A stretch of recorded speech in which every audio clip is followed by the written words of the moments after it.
Hello, Brandon Harvey here with this week's episode of Sounds Good, the podcast where every single Monday I sit down with an inspiring person and talk about happiness, overcoming struggles, and living a life of intentionality and wonder. This week, I'm so excited to be talking with Sarah Dubbeldam. Sarah is the founder and editor-in-chief of Darling Magazine, an artistic quarterly publication that seeks to broaden the ideas of beauty in media by using all sizes of models and becoming the first magazine to not retouch women's bodies or skin in photos. Darling is now carried in over 300 retailers in the United States. You've probably seen it at Anthropologie or Whole Foods. And Sarah and the Darling team have just built a super strong community of women who know their true worth. I love everything Sarah and Darling are about, and I'm so excited to jump into this episode. So let's do it.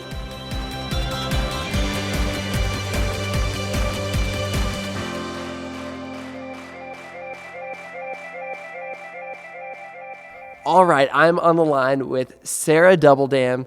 Sarah, welcome to Sounds Good. Hello, thanks for having me. Man, I am so excited to have you on the show today. I have been hearing amazing things about you for years. My mentor, Mike, has been telling me about like the cool things that you've been up to. But then also my now wife, Sammy, she is a huge fan of Darling Magazine, which you created, and she introduced me to it years ago, and I've just been a fan. I don't know if I'm allowed to be a fan, but I've been a fan ever since, and I love it. Of course you're allowed to be a fan. I love that. Thank you. So I want to just hear this in your own words. You created Darling Magazine. What is Darling? So Darling is a quarterly print publication, and our tagline is the art of being a woman. I love that. Thank you. So that's definitely a hard thing to do. You know, it requires a lot of women to just have an art. And so we mainly focus on, character and purpose, dignity, self-love, equality for women. We're the only magazine that doesn't Photoshop women's skin or bodies at all. And so we're really trying to take a stand just in media to create something that is really positive and really different and really deep for women, that has something of substance that they can go to for real advice, and just for that just kind of old fashioned just comfort of where it feels like it's like a friend that you're talking to or a mentor, that you feel safe with our brand, and that that the advice isn't, conjured up through some other ulterior motive, but it's really just about loving women and trying to encourage them. And so everything that you'll find in the print magazine is just a word of encouragement. It's intended to be uplifting. I just had like a big smile creep up across my face while you were just saying that. And I knew what was coming, but it's really cool. And it's just so countercultural. It's so different than anything else that you're going to see when you're looking at magazines, specifically magazines for women. And it's really cool that not only you created that, but that it's actually been really successful. Because part of me would kind of think, oh, well, there's a reason that all these magazines like tell women that they're inadequate, that they don't have what it takes, because it sells magazines. But, you've kind of proved the opposite to be true, and you're selling magazines and people are buying these up and they're loving them and they're telling their friends. It's pretty remarkable. Thank you. Yeah, we're just trying to use, a medium of media that has been used for a lot of harm. We're trying to take that and use it for good, which is a really interesting project, but it has been really interesting to see how people respond. Women are so used to magazines, talking at them so negatively and making them feel so bad, just to take that and flip it around and use it for good. That's amazing. And I want to go back a little bit and understand why and how and what kind of inspired you to create Darling, because you've created something amazing, and that can't come without passion, and that can't come without a drive. And so, tell me about life before Darling. What were you doing before you decided that you needed to make this? I was right out of college, and my friend Kelly and I were both kind of lost, like most people, when you get out of college, you've got this degree, but you're like, what do I do now? And I had an art degree, and we were both working at a restaurant and just kind of hanging out. We both just got broken up with by our boyfriends, and we were sad and depressed and living in a house with 5 girls sharing a bed and a closet. And we would just kind of mope around and talk about life. And one day we were just having a conversation at a coffee shop one day about how there was really nowhere to go to get advice for the things that we were going through with, lack of purpose and anxiety and depression and breakups. And we just were talking about how women's magazines just seemed so shallow and just seemed like they were always selling you something or trying to sell this idea of perfection. And so we started talking about what would our ideal magazine look like. And it was just kind of a fun, playful conversation. But then we started to realize that we wanted to have more of that conversation. So then we kept meeting at this coffee shop every single week and just talking about that and just playing with the idea of what if we did start a magazine? What would it be like? And so we started by writing the mission statement of Darling that's on the back of every single magazine. We wrote that over a period of about 3 months and edited it together and said, this is our idea of what a perfect magazine would be and who a perfect woman would be, or what the art of being a woman is. And so that's where we started with Darling. And that's where incredible. The inspiration was just our own hardship and just realizing that we had nowhere to go. We're like, well, we'd kind of be the blind leading the blind if we were to write all the articles in the magazine. But the point would be to create a platform where we could pull in people that had wisdom and could speak from their heart and speak from experiences about actual issues that women are going through. And we would come up with those topics by just looking at our own lives and our friends' lives and what we are struggling with and wanting to talk about and discuss. That's powerful. That's really cool. This is a little bit of an aside, but you talked about struggling with anxiety and depression. And what was it like, pulling, because I know it's a little bit of a process of pulling yourself out of anxiety and depression, and it's not easy. Do you feel like starting Darling helped with that, or was it still difficult the whole time? Maybe if you don't mind, I'd love to hear a little bit more of your story with anxiety and depression. Sure. Yeah. So it started a little bit then. I think that was just a mild form of depression, dealing with breakups and just kind of having a flat feeling of life, not really knowing what I was doing. So I started working on Darling, but then actually my depression got worse. And I kind of went through this 2-year period of really bad depression where I was on a lot of medication and just really, I couldn't even drive. I had such paralyzing anxiety and I didn't know where it came from. I didn't know, the root of it or anything. So it was basically, having this inspiration, starting the magazine and then setting it aside for a couple years, literally not even touching the idea while I got even worse in my depression.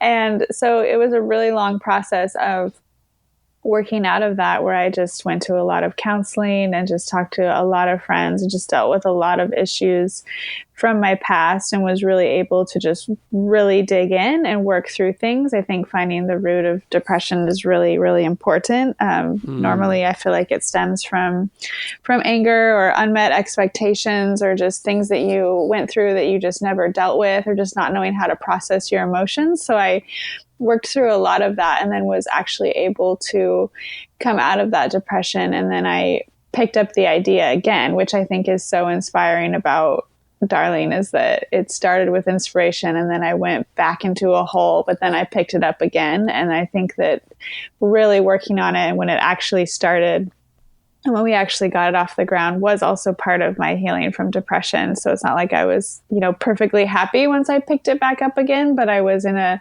better space. And I think just being able to work on something and working on something that is focused on helping other people also really got me out of my own, selfish and internalized headspace where I could start thinking about giving to the world. And I think that's also really a key to pulling yourself out of depression, is being able to focus and serve others. That's really powerful. And yeah, I love the idea of serving others and maybe allowing that to get you outside of your own head. Because I feel like I don't have any firsthand experience with anxiety and depression, but from the people in my life who do, it seems like that's a lot of it, and probably taking those steps and kind of starting to build something bigger than yourself has got to be a really, really powerful tool. It is. Man, okay. I really appreciate you sharing that. And so you create Darling. What was it like in the early days? Was it a magazine immediately? Was it really long? Was it really short? Was it just you writing? Like, what was it like in the earliest days? So in the earliest days, a bunch of us women would get together at my house once a week for about 2 hours and just talk about the topics that Darling should cover, how they should be written about, who should write them. And so a lot of us wrote a lot of content for the website, which was the first step of Darling. Was my Cool. husband helped me start the company, and he said, if you want to start a print magazine, you have to start digital because you need to create a following first. These days you can't just start with like a printed product because nobody would really know about it. I mean, you can, but it's easier to have more of a following. So we started with the website, and so a lot of us would just write. It was probably about 10 to 15 women. We were all just passionate about it, and we would just write articles for the website. And then we did that for about 9 months and had a small following for the website, emailed it out to all of our friends, asked everybody to email it out to their friends of their friends, just so people would know about the platform.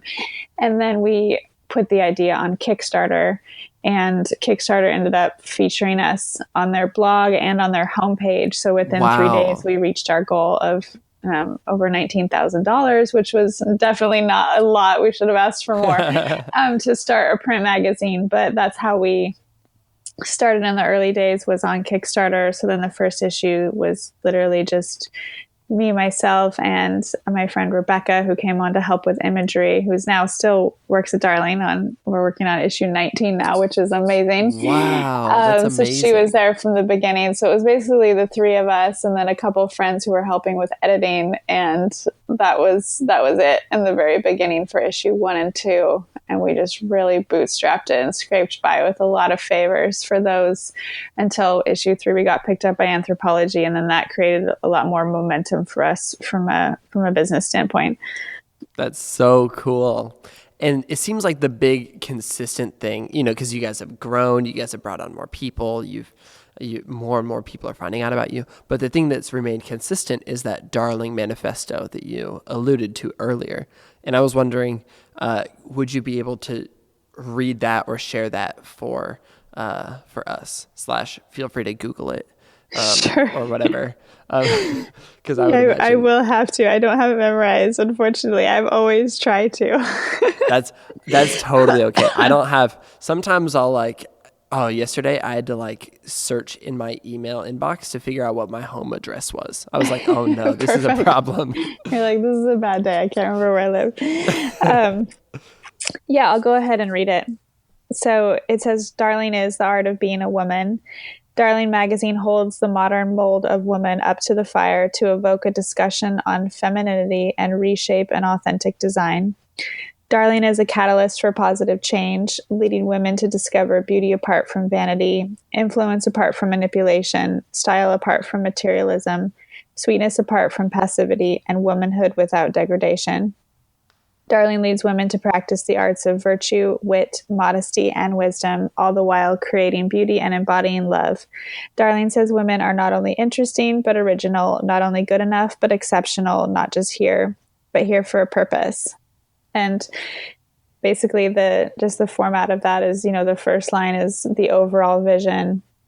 Then it goes into the problem, just taking this modern mold of woman and taking a look at her and holding it up to, presented to us as women and saying, is this who we want to be? Is this incorrect? Are these lies being told to us? Just kind of having more of an examining spirit of what's going on when you hear something versus just taking it as truth, what a magazine says to you. So just evaluating how media is talking to us as women before we just take it all for gospel truth, and then it talks about what Darling is a catalyst for. So that's where those dichotomies of, style apart from materialism, kind of balancing those aspects of life in a healthy way. And then it goes into character, wit and modesty and wisdom and beauty. And then at the end, it wraps up by talking about purpose and worth. And so we kind of structured it in that way to flow, just to take the reader through that kind of flow of the purpose of the company. It's such a good flow. And it's on the back cover of the magazines and on the website. And I geek out about it because it's really well written. But it's also, you really, when you read it, you're like, oh, I understand what's kind of going on in like the media landscape already, and here's somebody coming in to counter that. There's a lot in there though, and so I'm kind of curious, is there anything in particular within the world of Darling that you're especially passionate about, where like that's just what gets you excited? I really am just passionate about saying a different message than what is out there. I think especially, just dealing with the focus on body and weight and this perfect body, and that women have to be these sex goddesses of perfection, and just taking all these different attributes where it's like, okay, you're supposed to be curvy, but you're also supposed to be skinny, you're supposed to have tiny features, but you're also supposed to have full lips, you're supposed to have this and this, and none of the things go together, and they don't even create a real person. So everyone's just totally at a loss and always going to fall short, and just saying that, you don't fall short, that you're really unique how you are, and just having women be able to take a second and just be like, wait a second, like this is not true at all. And just being able to have that moment, that spark of empowerment of realizing that everything they've been told all along about that isn't true, and that they can look at themselves and value themselves and find themselves beautiful. I think that's just a really powerful thing. And we've really seen women changed by that, being able to just realize that the media seems so real and everything it's saying to us seems so important. But when you just look at it and be like, wait a minute, that's actually not real. It's almost like being a kid and thinking there's like a ghost in the closet or something, and you open it up and realize it's not there. Kind of that moment of just reality, I think, is what we're trying to bring to women, just that check of what's actually true. Yeah, absolutely. What are people kind of saying? I'm sure you hear all the time people responding and saying, thank you, this impacted me. What's a story that comes to mind for somebody kind of responding and loving what you're up to? The main story that comes to mind that I always think about all the time, it was just the most impactful email we've ever gotten, was this girl that said, I literally never thought I was worth a second look in my entire life until I read Darling magazine. And I just read that, and we were all freaking out, our whole staff. We were just like, oh my gosh, like for it, just like that truth and perspective to change someone's mind on something like that, to actually bring them a sense of worth and beauty, was just amazing. And we get so many emails like that of women saying like, you just having this conversation about different body types, or that I don't have to be a certain way, like completely changed my whole mind. And I go and get Darling off the shelf at least once a week to reread that article again, to remind myself, or people say like Darling is like a Bible to me, like for my self-esteem. I get it out all the time and continue to read it. And a lot of people say it's just a breath of fresh air to them, or they just can't wait to sit down with it and just read all the things that the women that have written for it have to say to them. And I think that's the value of Darling. It's not, it's not just me, it's a bunch of people coming together to share their perspectives. And that's what's so powerful, is when you get women that care about other women writing for women. It's very vulnerable and it's very real, and there's no competition there. It's just all about encouragement. And I think women can sense that love, and there's no strings attached to it. That's really cool. And I mean, you talked earlier about how none of the women in the magazine are photoshopped or retouched at all. But the magazine isn't just about, body image or the physicality of women. It's, you guys cover like every other aspect of being a woman as well. Help me remember exactly what's going on with that. But basically you guys have the different personas. Tell me more about personas. So the personas of Darling were created basically off of trying to create some sort of structure or sections for the magazine. And we started thinking about, women are supposed to be so many things at once. We're supposed to wear all these different hats. So how can we embody that in a fun way? So we created them as the dreamer, the achiever, the hostess, the intellectual, the confidant, the stylist, the beautician, and the explorer. And those represent all the different areas of a woman's life, like being at home, being the hostess, and being an explorer, wanting to travel or caring about global issues. The beautician is, body image and eating and beauty and self-perception. And the dreamer is spirituality and music and art and beauty and all these things. And so we just created those as a way to structure different areas of our life. So a lot of times women will say, well, I don't know which persona I am. And I'm like, well, you're actually all the personas. That's the point of it. But you might gravitate towards one more than the other. That's really, really cool. I think that's a perfect way to look at it too, where, you can hone all of these skills, or it's not even skills, it's you can just kind of hone all of these personas and you can grow into them. And there's some that you're going to be really passionate about and really excited about. And there's other ones where, you're going to be excited to open up Darling or, read somewhere more about this thing that you want to grow into. I think that's cool. Thank you. So we talked about how people have shared about their experience reading Darling and the impact that's had on them. But what has living out the Darling Manifesto as the person creating Darling, what has that done for you? How has that changed you over the last few years? Oh, wow.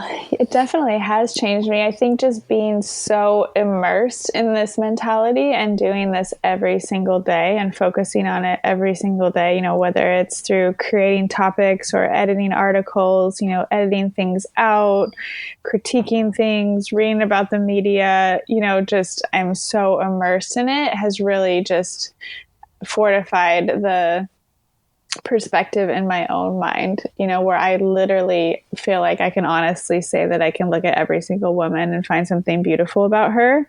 And Wow. That's totally genuine. Whereas before I just, you just fall into this trap of just thinking, oh, well, that girl's eyes are too close together or this or that, all the things that media tells you it's these measuring sticks for beauty.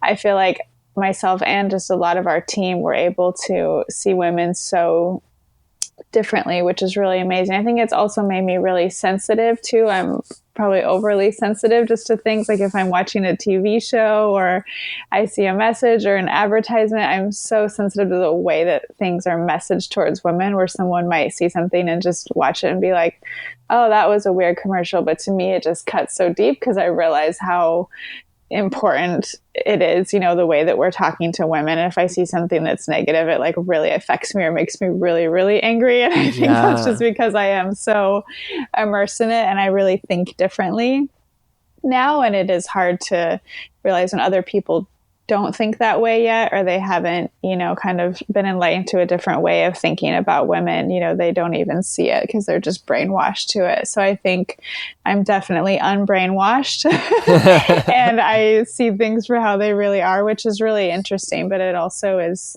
it's hard. It's also a burden to carry, to be able to notice those things and be trying to change them all the time. Yeah. And that's something that, that's something that I've been trying to figure out a lot this year. I've got this little email newsletter called the Good Newsletter, where every single week I send out a list of 5 pieces of good news from around the world. And it would be really easy to make that, just, like, oh, like, check out this fireman. Like he like saved this dog. Did you hear about that musician who like went to a hospital? Like, that's so cool.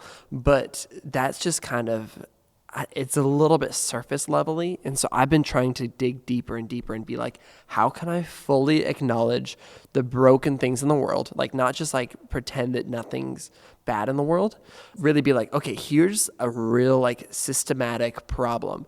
And let's find a little bit of hope in that. Like, let's see where people are making an impact. And that's what I love about what you do is like, there's a huge problem in the United States in the way that women are perceived and treated and marketed to. And Darling and you are this little glimmer of hope in the middle of that. And so I really admire the fact that you are digging deep, you are learning more and more and more about the problem, because you can't make a change, you can't create hope unless you really immerse yourself in the way that things are right now. Right. Yeah, it's important to understand what people are going through and what are the messages being told people, and just being able to have your finger on the pulse of that, through Instagram or through all Yeah. these different things that they're popping up, and you're seeing the way that all these different things are manifesting in women's lives. Yeah, and I think I would imagine that you understand this to an even greater extent, but it seems like, and I never want to throw social media under the bus because social media is like not only my bread and butter, but it's like my favorite thing. I met my wife on Twitter, like all this stuff, but it seems like social media creates and kind of perpetuates the problem in even greater of a way than the magazines you see at the grocery store. Would you kind of agree? Oh, totally. I definitely have a love-hate relationship with social media as well. I think it's so important, but I think it is also very, very harmful because we're also obsessed with looking at our phones and we're just taking in messaging all day long, and the people that are choosing to use that negatively, or just present things that are really unhealthy to other people. And then that gets into their head and creates more, self-esteem issues, or women seeing, all these different bloggers or people that are traveling all over the world with free clothes and things all the time can be really hard. So I think it's important to have boundaries for yourself. For me, I just force myself, if I'm having really negative feelings, to maybe unfollow someone or something, because I'm just like feeling inadequate and I need to be in a healthier place if I'm going to follow that person or that thing that's, Totally. creating negativity in my life. So it's all about realizing what you're reading and what you're looking at, like how is that actually making you feel in the moment. I think sometimes we're just like, la, la, la, la, la, just scrolling through, not thinking about it. But if you stop and evaluate and check in with your emotions or with your thoughts in that moment of how that's making you feel, then you can come to a place of being able to create boundaries and be like, oh, every time I do that, I feel this. So maybe I shouldn't do that, That's really good advice. I like that a lot, where you just kind of check in with your feelings. And then if something like is making you feel less valuable, like less worthy, less like adequate, then just unfollow. And it doesn't have to be something offensive. It doesn't have to be like, oh, I hate you now. It's just like, this is not working for me in the place that I'm at right now. And it's just as simple as that. And maybe the person isn't actually even doing anything wrong, and it's just more an issue for you, being like, why am I jealous of this woman? Is this more my issue than her issue? And being able to dig into that in yourself, to where you can come to a healthier place to be like, okay, I'm just as valuable as her. Absolutely. And it kind of, I would imagine that helps create more awareness for what you yourself share. It's like, oh, I'm not going to share this really glamorous moment because, although I'd like to, it's like maybe I'll take a step back and be like, how can I present this in a way that's more relatable or more, I don't know. It's kind of, and this is probably a bad example, but it's kind of the Taylor Swift thing, where when Taylor Swift wins an award, everybody knows Taylor's going to win an award, but it's as if Taylor doesn't know it. And she's like, oh my God. And the thing is, it kind of works because she's genuinely surprised. I think she's genuinely excited. And, and you could totally be like, Brandon, that's BS. That does not work. But there's something to be said about, filtering your experiences, filtering your life through like how it might be perceived. And I think Taylor's done that well with that, where it's like, if she's just like, yeah, I know I'm the greatest, then it's, I don't know. I don't know if that totally makes sense. I'm just going down a rabbit trail. But it totally makes sense. I agree. I'm processing it. Definitely agree. Okay, good. So I wanted to ask, as a man who is not a woman, but knows a lot of women, is married to a woman, how can I be better at celebrating women well? What can I do and what can men do to not kind of perpetuate the negative media cycle against women, but to step in and be a part of this new narrative? Right. I definitely think it's a conversation for both genders, for sure. I think that the conversation with women and empowering them and making them have a sense of worth is definitely a conversation for them to be having with each other, with themselves, but also for men to be engaging in. And I think the biggest thing that men can do is, you can tell, whoever women are in your life that they are beautiful, externally, like that's very important, but also really focusing on those other attributes, those personas that I was talking about, man, you are so intelligent, or I love your heart for the poor, or I love the way that you keep our home, or you're so welcoming and warm and compassionate with people that, you talk to, or just really focusing on character of women, I think is really important, so that they can start to see outside of just how that they look, but how they are and how they're behaving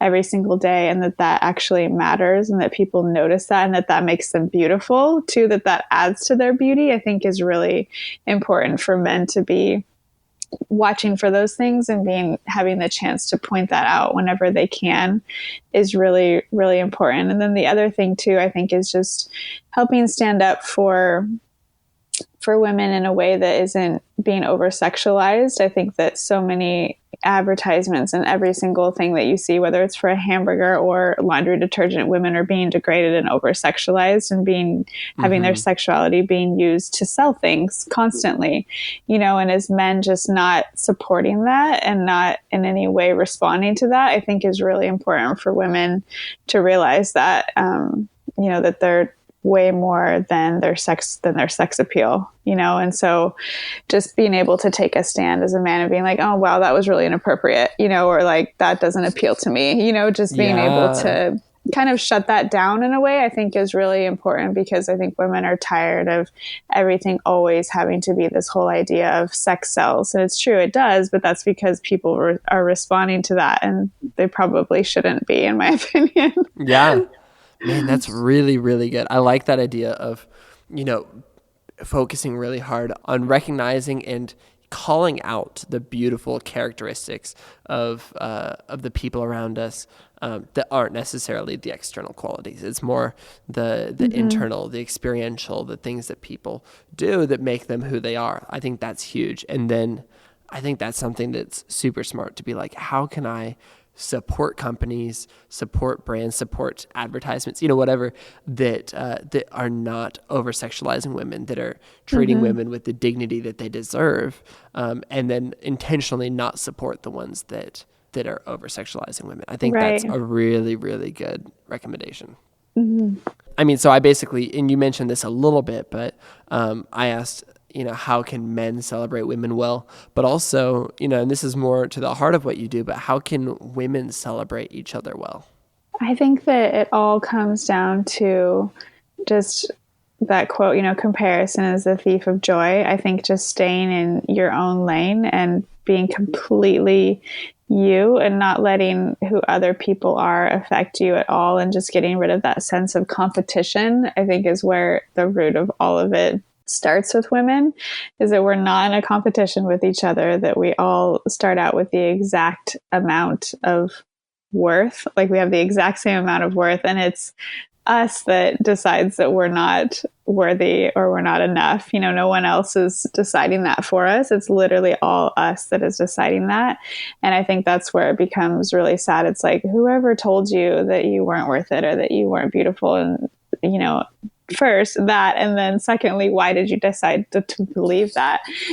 So I think that that's where it starts, is just dealing with that in our own hearts first, so that we can be able to see women and one another in a totally different light. That is so powerful. That's so good. And with that, I want to transition to the second part of the podcast, where every single episode we'd love to wrap up by asking 3 questions that are just so fun. And so the first question is this: how would you describe the kind of person you most admire in the world?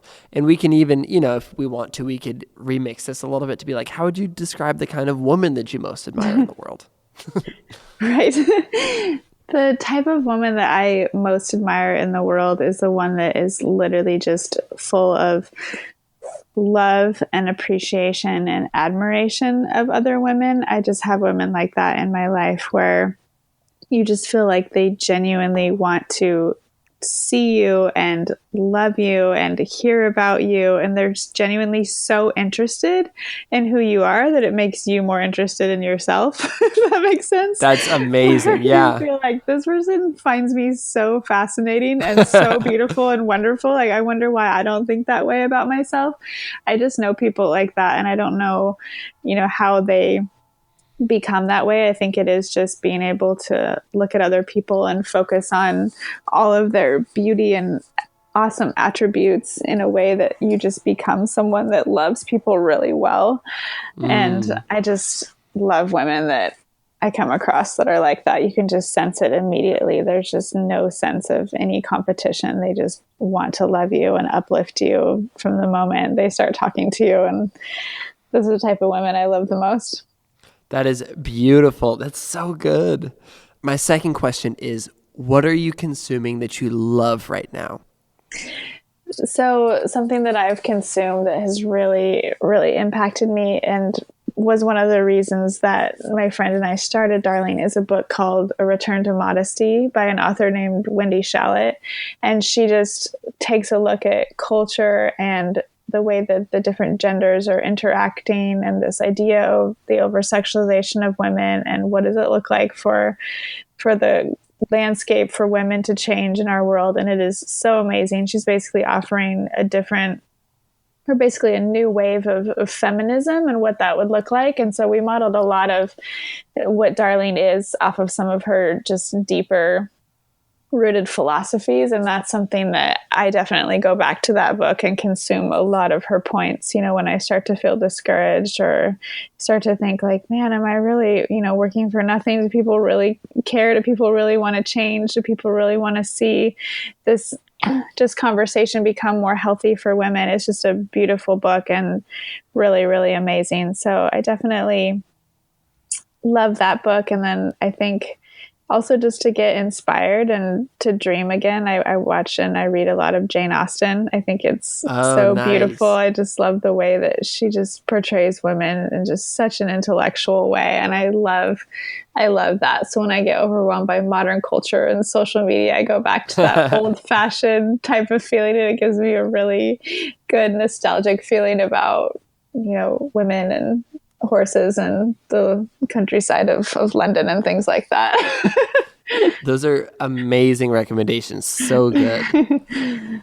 Okay, my final question is, based on the ways you've chosen to step out and live your life differently, what's one thing you'd encourage someone else to do in their own life? So the question, another way to phrase it would be kind of, how could somebody, in the same way that you followed down the path to become what you've become and to create what you've created, how can somebody else do that? Not to follow down your path, but to do that in their own life in the way that they're specifically created to do that. I think that everyone has such a unique story, and we all have things that have happened to us that are good, and we all have things that have happened to us that are really hard. And I think it's this ability to take a look at your personal story and be able to draw purpose out of that. For me, looking at, okay, I've really struggled with self-worth and depression and anxiety and just not having a sense of direction. And so how can I take that experience and use that for good? And how can I take that and turn that into passion and into something that can change the world? And I think every single person has that ability to stop and evaluate their life. What have I been given? What have I been through that I could use to encourage other people? So that's something that every single person has, that they just need to dig into and figure out, first of all, what that is. And then second of all, how can you create that into something tangible? It doesn't always have to be starting a business, but it can be just anything, whether it is volunteering your time, to go help someone that's in a position that you once were in, or whether it's becoming a writer or becoming a way to just share your story, because guaranteed there's someone else that will identify with that. And so I think that's the beauty about life, is that although things can be hard, we can just completely take them and turn them for good and into service in any way. And it's just about being creative in the form that takes. For me, it it is a magazine because I'm an artist and a writer. So that's the perfect medium for me, but for someone else, it could be just meeting for coffee with people, for someone else, it could be, going out and like actually serving or building or creating or making something, where you see a lack in something and you have the ability to fill that hole in the world. And I think everyone should realize that we all have that, and that nobody doesn't have that. When people say, oh, I don't have a purpose in my life, I don't have anything to give. I'm like, no, you actually do. You just haven't thought about it enough. Just sit down and write down your life story, and you'll be able to find some threads or some things in there that you can take and that you can share. That's beautiful. I love this idea that we all have bad things that have happened to us and good things that have happened to us. And we can take those things and more than anything, you can take these bad experiences, because I think we relate to people based on their brokenness more than their strengths. And you can take those things and you can make an impact in the world with that. You can change the way that people live their lives with that. And that's incredible. And it's not only that you can do that, it's almost that I would dare to say that you should do that. And I think that's an important thing. Exactly. That's beautiful. Well, Sarah, I love everything that you're doing. I love what Darling is about. If people want to find out more about Darling online, where can they do that?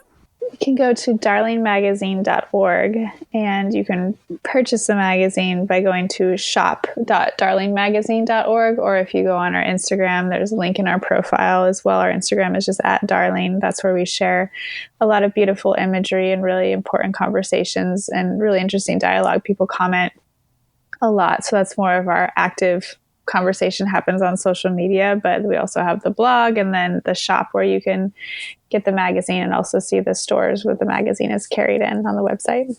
So good, man. Sarah, seriously, thank you so much for being on the show today. And thank you so much for your wisdom and your thoughts on something that I don't think about enough. And this has just been so inspiring to me and encouraging. And I know that listeners feel the same way. So thank you. Thank you so much.